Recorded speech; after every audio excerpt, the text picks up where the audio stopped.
Welcome to Bounce, playful, unfussy conversations with SoCal's arts and culture stars. I'm your host, Susan Petrella, lifelong arts and culture patron, advocate, and the rockstar consultant who rockets your business to success. Each Wednesday, I'm hanging out with cool, clever, creative individuals. Today's guest is Ronald Chee. Navajo artist Ronald Chee is known for his contemporary approach to traditional native subject matter. Using vibrant color and a love for experimentation, his paintings give just a glimpse into Navajo life. Ronald's one of 8 artists in Coastline Gallery's new show exhibit. In fact, it's called 8 Directions. There's 8 artists and they go in 8 directions, truly. So welcome, Ronald. Thank you. So tell me how you started. As an artist or drawing, or did you always want to be an artist? Not initially. In my family, we have many artists by tradition. And what I mean by that is the native indigenous more or less pass on their skills through sharing verbally or physically. So my relatives are all artists. They're either jewelers, rug weavers, painters, wood carvers. So growing up, I witnessed them, and it was just passed on to me, the skills that they knew. So really, it wasn't a decision I made on my own. It was kind of adopted by tradition. And is that okay to have done that, or would you have liked to be an aerospace engineer or something like that? Well, one of the I think it's important to pass on your traditions, your skills, but I think being the idea of being an artist is for me it was a big challenge because I'm self-taught and I didn't go to school to learn a lot of the fundamentals of art. So I had to learn a lot about mixing my own colors and trying to come up with subject matter, which, by tradition, you're given subject matter and it depicts or it interprets native life. And for me, being very urban and not growing up on the reservation, I felt like it wasn't interpreting myself and who I am. So it was a challenge to not just do traditional art. It was more of a search about who I am and how I fit in as a native indigenous. So I think it developed over the years to come up with this idea of mixed media, blending tradition with modern, and that was just my life experience in growing up. So how did you start? What were the paintings like? Is the ones in the show? We've got the chief and others that we can talk about a little bit later. So is the style changed over the years and subject matter? Well, as a kid in school, we all do arts and crafts projects in our classrooms, and so I was always instructed on what subject matter to paint or draw. And I actually started out drawing. I didn't start out painting. And drawing with pencil, it was very innocent, just kind of, I don't want to say cartoonish, but it was, nothing particular, just random. But later on, I started to add watercolor and different projects that were given to me as a kid. But that's kind of how it started out with pencil drawing. And very innocent, a round circle for a face, linear, a long line implying arms, legs, lineage, parts of the body. Same with the horse. I just do a very larger round body part implying the body of the horse. It was just kind of like a shape association type thing. I wasn't trying to get realistic with the subject matter. That kind of did evolve though. Mm-hmm. And I found myself taking a drawing class in the 7th grade, and we had live models, so I did get into figurative portrait type drawings, and it did develop. It did develop into, I guess, what you would kind of say more fine art. But I got an A in a drawing class in the 7th grade, and I figured that was it. I don't need to do any more. Okay. So I never took an art class again. I mean, it was okay, cool. So very much self-taught, like then. Yeah. It was just like I said though, it wasn't my first choice. It was not. It was just something I was experimenting with, as all kids do. It's very innocent. We all as kids experience with art. Mm-hmm. I think there's very few that actually look at it and decide that that's what they want to do as a potential profession or something they want to do as they grow up. Because I don't think as a kid that you relate art to economics. You know what I'm saying? Most times, I think education, parents are your biggest influence as to what kids will ultimately decide to do. And so art is very much a self decision of how you're feeling emotionally, spiritually, mentally. And if you're just drawn to doing art and it makes you happy, then you're going to stick with it. But if you're forced to do it because someone else is telling you to do it, it's not going to be genuine. It's not going to be real. And I think that's where the innocence of art is lost, is when actually someone tells you what to do with it, how to do it.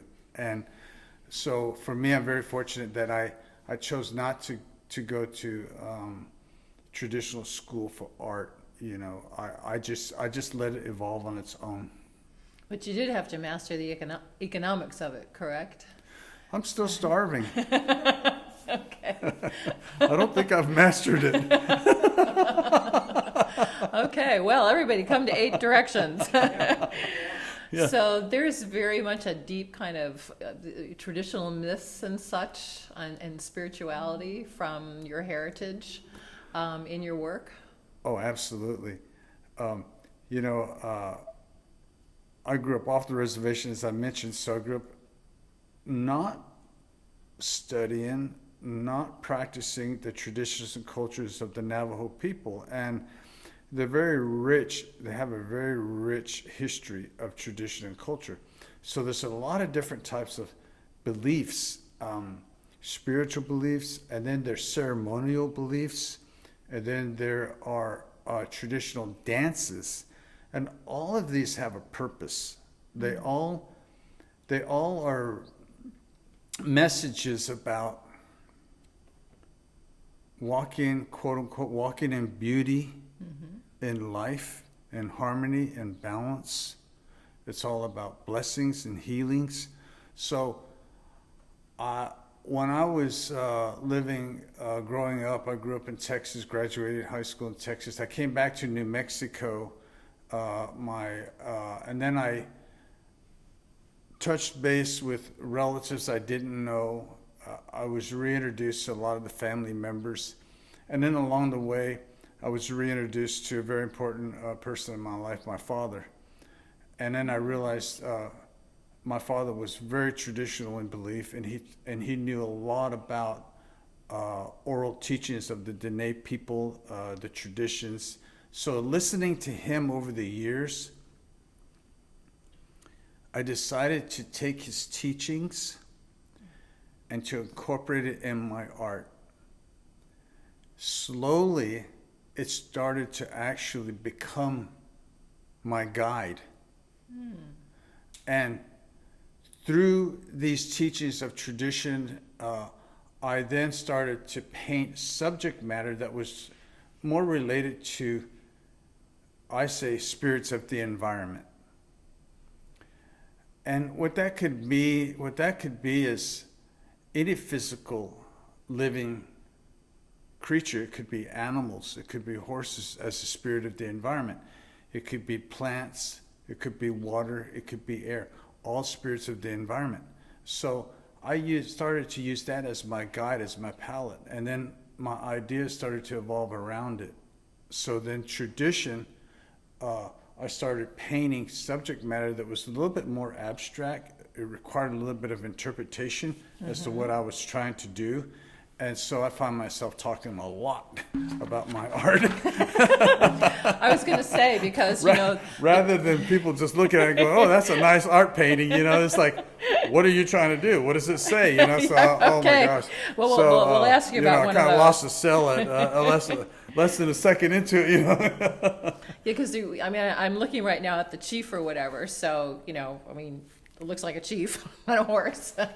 But then on another wall, we do have like spirit journey and such. And so that's very a spirit journey. And then, the chief, ancestors. So some of them are very, so tell me about spirit journey then. Well, spirit journey is, I think, more of just my individual path. Is there a meaning to the shape and the colors that you've chosen for that? Well, I think, when I talk about the journey, it's also in reference to the creation stories or the evolving of the people. And what I mean by that is the Dine Navajo, they have creation stories where they evolved through different world periods. In these different world periods, they encountered different animals and particles that will eventually become the physical world as we know it now. So it is a journey, it is a process, it is evolving, and it's constantly changing. So as I evolve as an artist, my thought changes. I don't have a particular style, because I can't define it. So it changes as my thought changes. And thus, when I'm interpreting creation stories, it's about the journeys of the evolution of both species of man and animals. And so that's how that painting came about, is interpreting the creation stories of the animals evolving to become physical in the world we know now. So something like you referenced the chief on the horse.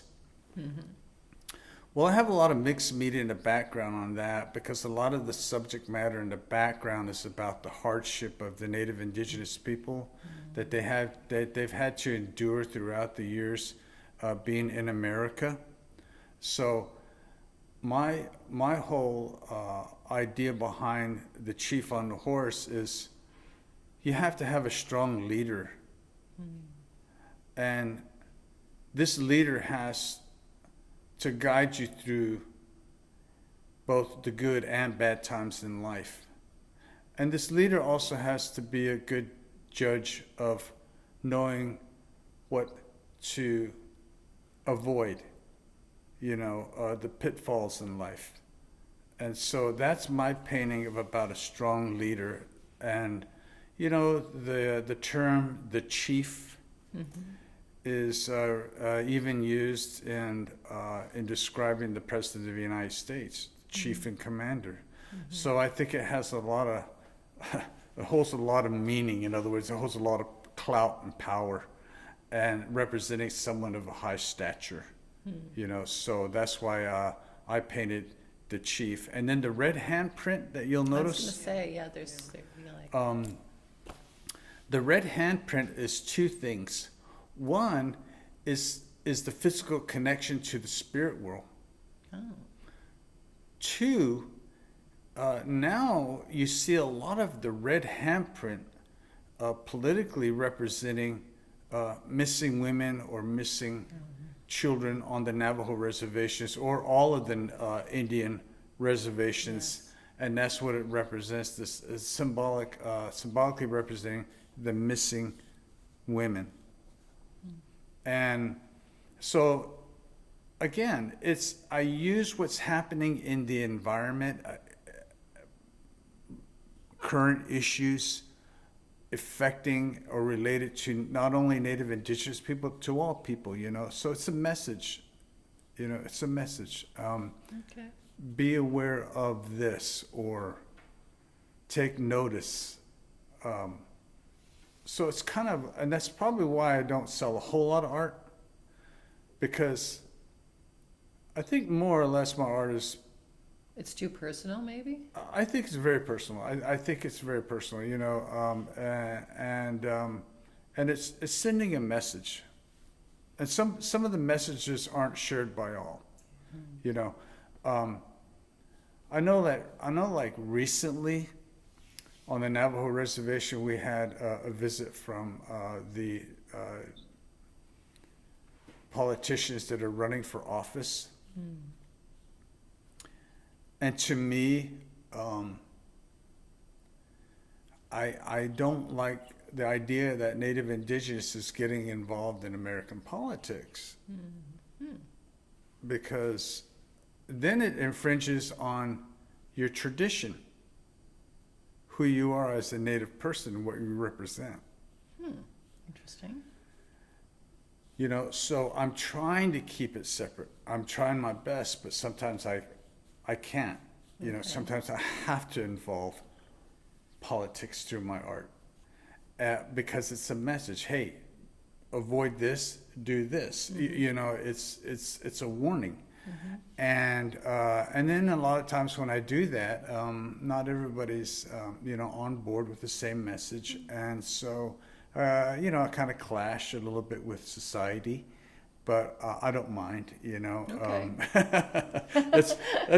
That's just part of being an artist, and I think that's true. the whole I'm sure idea. everybody, yeah, they all I think that's clash. just I think that's what an artist is. Someone who Yes. clashes with society. I'll Yes, put it that way. and we need artists to clash. Yeah. So tell me about the process. How does work come to fruition? Do you have sketchbooks like, we were talking with Ben and then, or, you just put an empty, canvas up and it comes, or, how long does it work take, or?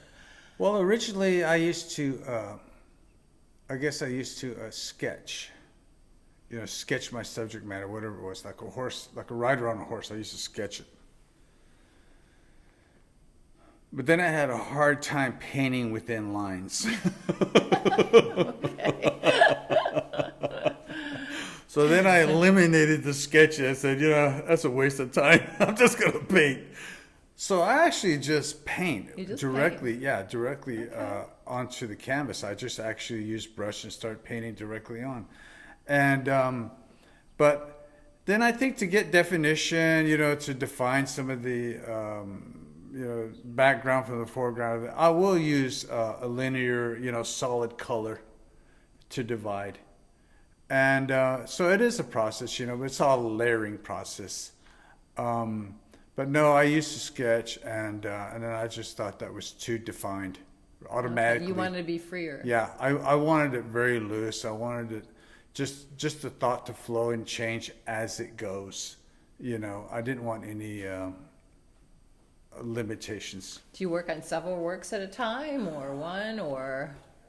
When I have a project and it is about a certain object or subject, I can do multiple at a time because I'm not confusing. I'm not trying to come up with something different. It's the same. So, but if it's a particular painting or a particular thought I had about something that occurred, it's going to be unique. And I have to give it some time. I have to work at it. I have to let it evolve and change. And I can't be distracted from other things that might be coming up, because then I'll find myself doing more than one. So usually when I start a painting, I like to start and finish it as a thought. And it's stronger to me, because I actually gave it all my energy.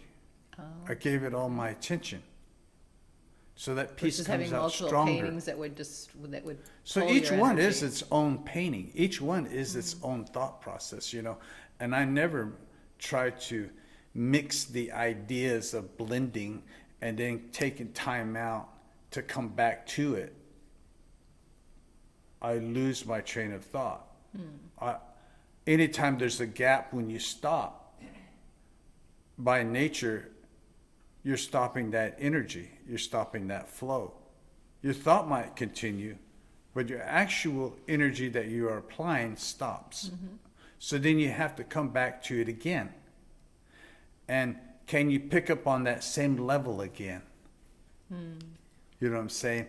So it's easier for me to start a painting and then finish it and then move on to something else. And it might take some time in between paintings before something else influences me to start up again. But when it does, I try to stick with it. I try to finish it out, complete it. But like I said, if subjects are the same and I'm doing a project, I can do multiple at a time. Like right now, I'm getting ready for the Herd Museum in Phoenix, Arizona has an annual Christmas ornament show. Okay. So it's right after Thanksgiving, and I'm very fortunate. I was one of the first artists they invited 6 years ago. So here it is coming up again, and I'm still one of the artists they're inviting to do this Christmas ornament show. So Christmas ornaments, Yeah, it's Christmas ornaments. Okay, so tell me about the ornaments. well, they're very interesting to say the least. Well, they have to be small, correct? No. Well, I think, not necessarily. there's a wide, I tell you, this is wide open because, Christmas, you think about balls, balls or glass or teardrop shapes Sure. or even flat circle, round shapes, usually. So I wanted to keep that concept going, that idea of Christmas balls or teardrop shapes or flat round plates. I wanted to keep that going. But what changes is the subject matter. Oh, okay. Okay, so I'm actually incorporating native indigenous art on these ornaments and blending a lot of the glitter, a lot of the style. Oh, glitter. Okay. Yeah, it's very interesting. You can see it on my Instagram. I do share these ornaments on my Instagram. So I'm sharing a lot of the ornaments that I'm working on now on Instagram. And so they're very interesting pieces that I call them So that must have been fun because it was so very different, right? Yeah, Than you're used to. it's a really neat diversion from what I normally do. I'll put it this way: it's a little easier. Maybe not take so much brain power. Yeah, it's a little easier. Energy. I'll have to throw some glitter on it, Glitter is always good. But no, I think these are unique pieces. They're very unique pieces. And Okay. if you take a look on the Instagram, you'll see what I mean. It's a bit of mixed media collage. It's my art along mixing with the idea of Christmas. So are there other shows that you are involved with? I do a lot of shows. Again, very fortunate that the Herd Museum is one of the major markets for me that I do, and they have an annual Native Indigenous Indian market each year in March. Yeah, tell me about that. I was reading about that, and Well, you've been involved for a number of years. Yeah, along with your wife too. who's that? Along with your wife or daughter, or I saw a woman's name. No. Yeah, my wife comes to Okay, that she show. comes, She okay. does come to that show. My daughter likes to come to that show also. Oh, but they're not artists. And Well, they're actually both artists themselves. They Interesting. do a lot of art themselves, Okay. but they don't necessarily do native indigenous art. Okay. You know, they just do art in general. But no, the Herd Museum is an invitation, by invitation or juried in. And fortunately for me, mine is invitation.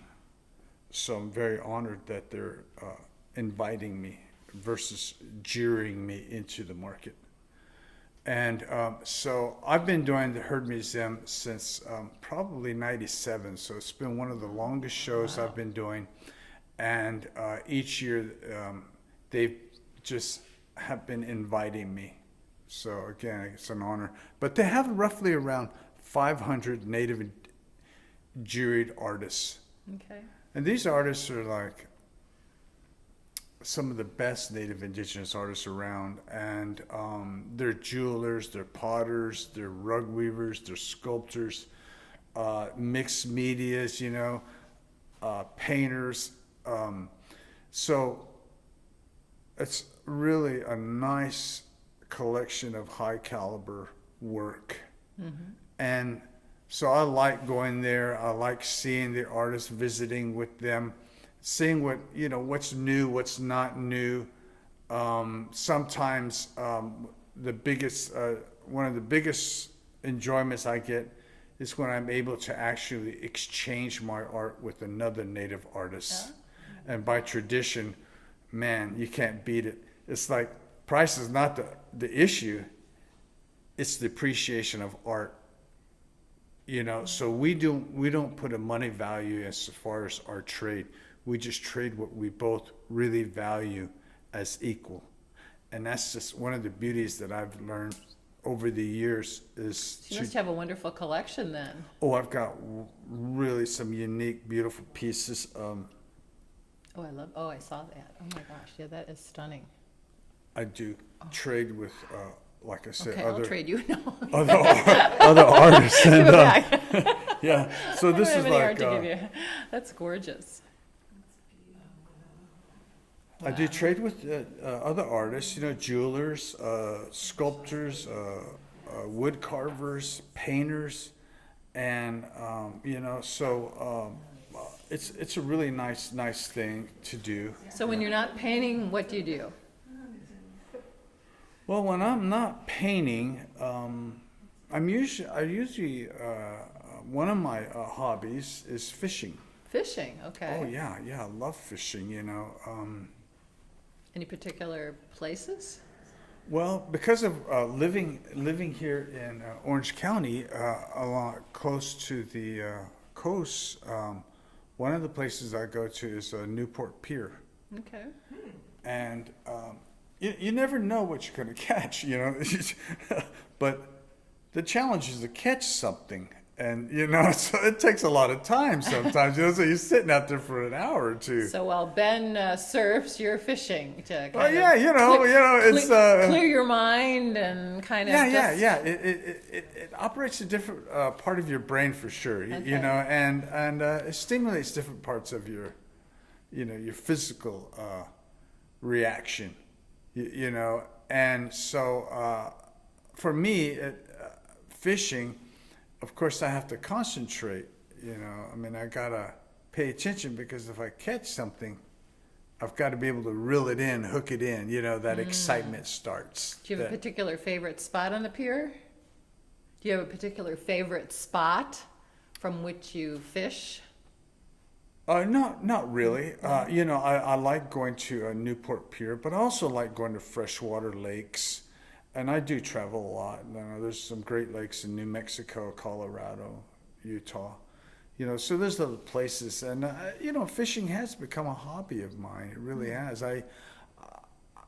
Maybe because of the just the idea of time. You know, painting takes time, takes patience. Fishing is also very similar. It takes time, takes patience. Some people can't fish because they're impatient, you know, but then it's a learning curve too. You know, you have to learn how, what type of baits work, what type of hooks work, you know, and it's, How to get that wily fish down there? yeah, you know, but I'm not a pro at it. You know, I'm not a pro at it. I'm not a pro at painting. I'm not a pro. Everything's still a learning curve. You know, Okay. I've not gone deep sea fishing, so my gosh, you know, I bet Oh. that would be thrilling, you know, to catch a huge fish.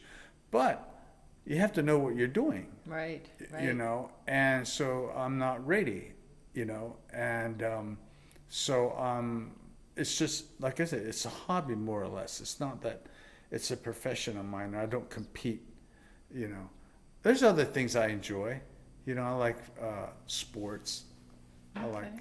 you know, I like tennis. I Okay. like swimming. I Okay. like horseback riding. Ah, You know, so there's other activities, you know, that I enjoy. But this kind of probably is my biggest pastime. well, good. Well, thank you very much. Thank you, Ronald, for sharing your story with us. You've made bounce, bounce. Well, I appreciate it. Thank you so much. Special thank you to our generous sponsor, Coastline College, its Fine Arts Department and Art Gallery, David Michael Lee, Director, Curator, Professor, our producer, our audio engineer. Thanks, David. Until next time.